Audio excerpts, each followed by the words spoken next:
In this week's Parsha Re'eh, it talks about the mitzvah of tzedakah, charity. The mitzvah of giving is very often seen through one dimension. You have extra resources, time, money, etc., and you give some of that to someone who is less fortunate than you. However, some see charity in a completely different way. They think that God has given us not only our own money, but a part of someone else's money, and our mission is to deliver that to them. The obvious question is, why does God need us to give it to them? Why not just give it to them directly? The answer is that God is actually giving to you. Sure, He can give that person the money directly, but when He gives you a portion of their money to give to them, He gives you the opportunity to give.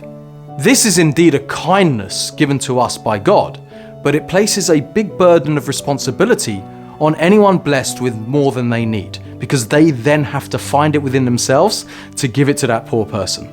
Looking at charity through this prism, we understand why tzedakah means justice and not kindness, because you're actually giving someone the money they rightfully own. It wasn't yours in the first place. When you get your monthly paycheck or your pocket money, included in that is an extra 10% that belongs to someone else, and you've got the mitzvah that God has given you to give that money to them, because it's rightfully theirs. According to this, some people believe that the mitzvah of tzedakah is not actually a mitzvah between people. It's a mitzvah between you and God, because ultimately you're fulfilling a responsibility to Him, not to someone else. You work for Royal Mail, and you're just delivering someone what's rightfully theirs. All of this reinforces the idea that money is just another resource that a person is blessed with.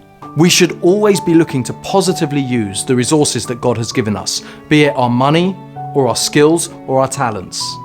Through this, we fulfill our destiny and give true meaning to what could otherwise be considered as a random and uneven distribution of wealth. There was a story I once heard about two brothers who were very wealthy and they loved to give. They fell upon hard times eventually, but they still gave to anyone who came up to their door. After a while, they ran out of money and they started giving away their possessions, till they were down to just one silver spoon.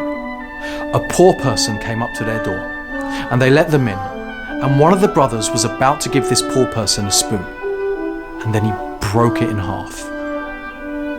He broke it in half so that he could give his brother one half to give to the poor person. Because in Judaism, it's not just about what you give, but it's actually about the act of giving. And the more people you can involve in the act of giving, the better it is for all of those people, regardless of how much you give. Be great, be a giver, and fulfill your destiny with what God has given you. Shabbat Shalom.